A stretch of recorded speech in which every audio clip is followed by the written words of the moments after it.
Bah alors François, on respecte pas ses propres leçons, on fait les poches à l'Europe, on veut une petite baffe peut-être.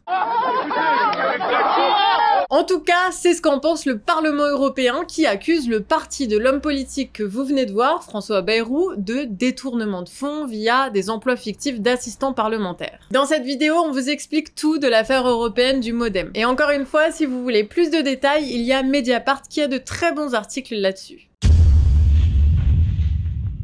Bon, juste avant le procès dont on va parler, chez Mediapart, on peut lire ceci. Je me sens blessé, profondément. J'ai mis le maire de Pau dans un entretien accordé mardi 10 octobre à la République des Pyrénées. D'abord parce que j'ai placé toute ma vie politique sous l'angle de la moralisation de la vie publique. C'est moi qui ai inspiré la loi de moralisation. C'est même moi qui en ai écrit la première mouture durant les semaines où j'ai été ministre de la Justice. Pour le coup, ça, c'est tout à fait vrai. Bayrou est un grand pont de l'exemplarité des élus et des agents publics. François Bayrou, depuis 30 ans, est actif dans la politique nationale. Ministre de l'Éducation nationale entre 1993 et 1997, il est en même temps le chef du parti centriste traditionnel. Ce qu'il reste aujourd'hui d'ailleurs avec le MoDem, le mouvement démocrate. Et cette position lui a permis de se présenter 3 fois à l'élection présidentielle, en 2002, 2007 et 2012, et de faire à chaque fois des scores pas trop nuls, En 2007, par exemple, il fait presque 19%. Il arrive 3e, ce qui n'est pas rien. Et c'est sûrement pour des coups d'éclat comme celui-là. Je considère pour moi, Claire Chazal, que l'argent et la politique doivent être séparés. Je pense que l'un ne doit pas avoir barre sur l'autre, notamment lorsque ces puissances économiques détiennent de très grands médias. La moralisation de la vie politique à l'époque, c'est un thème qui marche bien électoralement. Quand on a Sarkozy qui s'affiche sans souci avec le parrain de son fils, Martin Bouygues. D'abord, c'est un très vieux thème, contrairement à ce que les gens pensent. Qui est aussi patron de Travaux Publics et de TF1. Et quand Sarko gagne, il va manger avec tous les plus grands riches patrons français. Bernard Arnault qui a Le Parisien, Lagardère qui a Europe 1 à l'époque, et d'autres encore. Bref, dans une politique connue pour être immorale, avec les affaires de Chirac ou de Juppé, il y a Bayrou qui semble tenir la barre jusque dans son programme. En 2007, il veut une 6e république, dans laquelle les autorités de contrôle indépendantes peuvent être saisies par les citoyens. Ces mêmes citoyens qui pourront organiser un référendum, qui éliront certains de leurs députés à la proportionnelle. Et ces députés, leur salaire sera indexé sur leur présence à l'Assemblée. Ça, c'est de la moralisation. En 2016, fidèle à ses convictions, Bayrou va même dire ça sur le candidat Macron. Il y a une tentative qui a déjà été faite plusieurs fois de très grands intérêts financiers et autres, qui ne se contentent plus d'avoir le pouvoir économique, ils veulent avoir le pouvoir politique. Qu'à travers Emmanuel Macron, ces grands intérêts financiers auraient le pouvoir. Ce sont les mêmes forces qui veulent réussir avec Macron ce qu'ils ont raté avec Strauss-Kahn. Or, pour moi, il faut que vous sachiez ça, et c'est absolument central, je ne suis pas pour que le pouvoir de l'argent prennent le pas sur la politique. Mais en fait, c'est un devin le type. Comment ça se fait qu'on est tellement d'accord ? Finalement, début 2017, Bayrou va proposer une alliance à Macron pour entrer au gouvernement. Je lui dis, le danger est trop grand, il faut changer les choses et le faire d'urgence. Unissons nos forces pour y parvenir. C'est sans doute un geste d'abnégation, mais ce sera aussi, je le crois, un geste d'espoir pour notre pays. Bon, là, on commence à se dire que ses convictions sont un peu friables. Pourtant, arrivé au ministère de la Justice le 17 mai 2017, pour le premier gouvernement de Macron, la première loi qu'il veut défendre, eh bien, c'est la moralisation de la vie politique. Je prends l'engagement que la loi sur la moralisation de la vie politique va être sur la table du Conseil des ministres avant les élections législatives.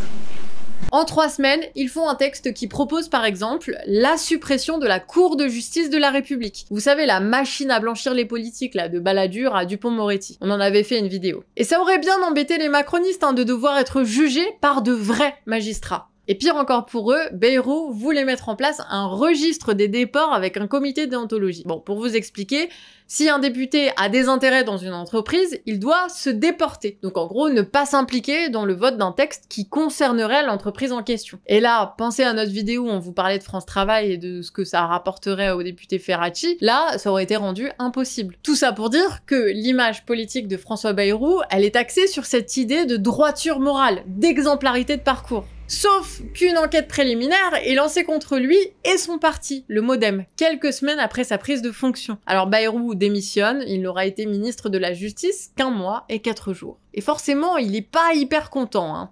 Je le dis comme je le pense.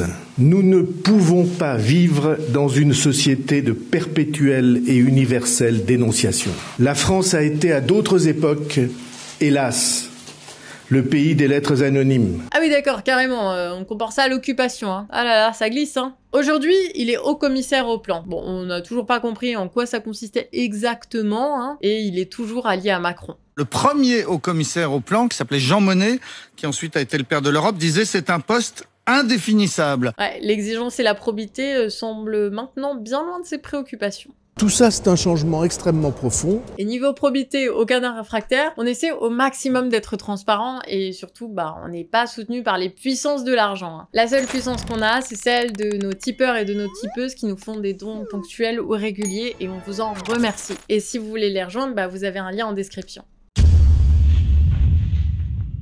L'affaire des assistants parlementaires concerne une période de 2005 à 2017. Bon, à l'époque, François Bayrou a déjà son parti, d'abord appelé l'UDF, l'Union des démocrates français, puis le MoDem, comme on l'a déjà vu. Aux élections européennes de 2004, l'UDF obtient 11 sièges au Parlement européen à Strasbourg. Et avec ces sièges viennent évidemment la rémunération, le remboursement de pas mal de frais, mais aussi la possibilité d'employer des assistants parlementaires.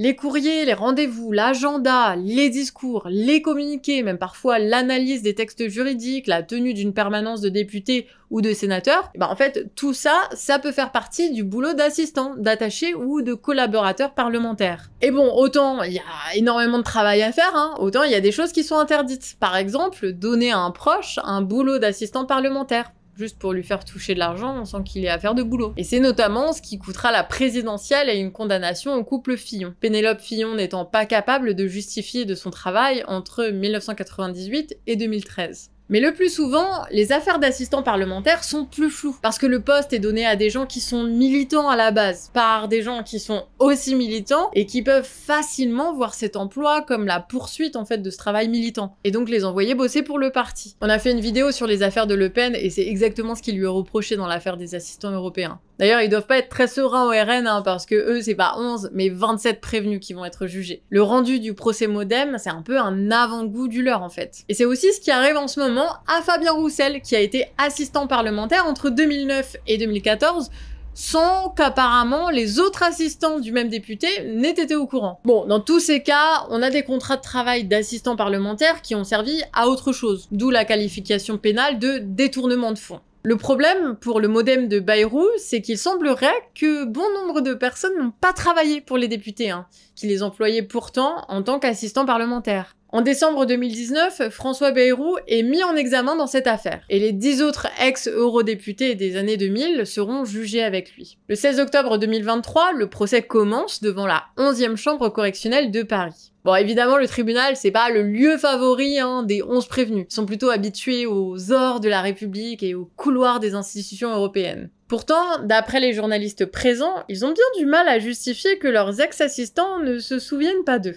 Alors souvent, ils utilisent l'argument de l'attaque politique, hein. Un exemple que cite Mediapart, c'est Mathieu Lamarre. Bon là, l'émission, elle date de mai 2012, et il déclare clairement être responsable du site web de François Bayrou depuis assez longtemps. Sauf qu'en 2011, alors qu'il dit déjà être à ce poste, il passe d'employé du parti à assistant parlementaire de Jean-Luc Benamias.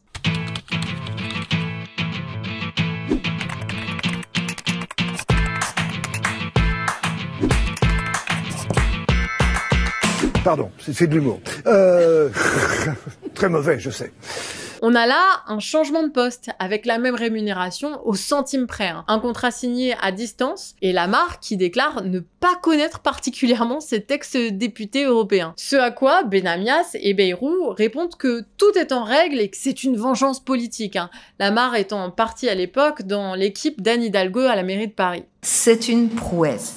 Bon, cette situation, elle est loin d'être isolée. Il y a une dizaine de personnes anciennement employées en tant qu'assistants parlementaires qui vont dire au procès ne connaître que très peu l'eurodéputé avec qui ils étaient en contrat. Parfois, ils en ont même changé en gardant la même rémunération et des contrats qui s'arrêtent ou commencent pile au bon moment. Et l'hypothèse que va étudier les juges, elle est en fait assez simple à comprendre. Et on a une piste grâce à la voix discordante de Jeannelie Fourtou. Elle est eurodéputée pendant 10 ans, à partir de 99, et elle affirme n'avoir jamais signé les contrats de travail d'assistant parlementaire qu'on lui présente. Elle ne reconnaît pas sa signature. Oh merde! Oh, c'est con ça! Ce qui, d'ailleurs, pourrait engendrer une autre accusation, celle de faux et usage de faux. L'hypothèse est donc la suivante. Le MoDem aurait voulu réduire la charge salariale du parti. Les militants ont continué à leur poste, mais ont été répartis un peu au hasard en tant qu'assistants des eurodéputés. La décision, elle est donc avant tout budgétaire. Au lieu de compter sur les dons du parti pour les employés, on utilise l'argent européen. Et le rôle de Bayrou là-dedans, selon lui-même, c'est rien du tout. Il se présentait aux élections, donc il allait pas toucher au budget, il avait autre chose à faire, non ? Eh bien, les enquêteurs ont trouvé dans son bureau un tableau annoté de sa main concernant la masse salariale du MoDem en 2013. Tu pousses le bouchon un peu trop loin. Ouais, ouïe ouïe ouïe. Bon alors dans un procès, vous savez, il y a l'accusation qui va réclamer la condamnation, et il y a la défense qui va essayer de faire sortir les prévenus, là, Bayrou et ses 10 proches, avec la peine la moins lourde possible. L'accusation au procès considère que Bayrou a bien mis en place un système de détournement de fonds. Fin novembre 2023, au moment de clore le procès, elle demande que le juge lui ordonne une peine de prison de 30 mois avec sursis, l'impossibilité de se présenter à une élection pendant 3 ans avec sursis également, et une amende de 70 000 €. C'est la peine la plus lourde. Et les autres ex-eurodéputés sont aussi visés. La défense du MoDem, elle, a plaidé la relaxe, c'est-à-dire aucune condamnation per personne. Et comme les autres ex-eurodéputés du MoDem, François Bayrou prétend qu'au siège, il y avait une forme de mutualisation des collaborateurs en une task force des eurodéputés qui justifierait les irrégularités sans détournement de fonds. Bon, task force ou détournement de fonds européen, c'est au juge de décider, le sort réservé à l'équipe MoDem. Et ça a lieu le 5 février, on vous tiendra au courant du verdict dans la quotidienne sur Actu Réfractaire. Alors allez vous abonner. Bon après vous vous en doutez, en France, d'autres citoyens ont beaucoup moins l'oreille des juges que Bayrou et les politiciens, et globalement que toute la caste au pouvoir. Et ces affaires, elles sont importantes car elles nous donnent un rare aperçu des magouilles que les puissants organisent chaque jour sur notre dos. Ce sont ces affaires révélées qui disent « Voilà la vraie nature de ceux qui nous gouvernent. Leur république, c'est juste leur poche bien remplie en fait. » Et il est important de le répéter tant la propagande quotidienne les faisant passer pour des bons experts politiciens est permanente. Et après avoir dit ça, il reste une question. On fait quoi pour les arrêter ? Bon, on a eu beaucoup de tentatives ces dernières années et on aura d'autres occasions d'expérimenter des stratégies. En tout cas, on en parle souvent sur cette chaîne YouTube du Canard Réfractaire, alors n'oubliez pas de vous abonner. Et n'oublions jamais qu'il va falloir en faire descendre un paquet de ce piédestal sur lequel ils se sont hissés. Et à vos idées pour ça dans les commentaires. C'était Emric à l'écriture, Nina à la présentation et Pixel au montage. On se voit bientôt dans une prochaine vidéo du Canard Réfractaire ou tous les jours à 19 h sur notre autre chaîne Actu Réfractaire. Ciao!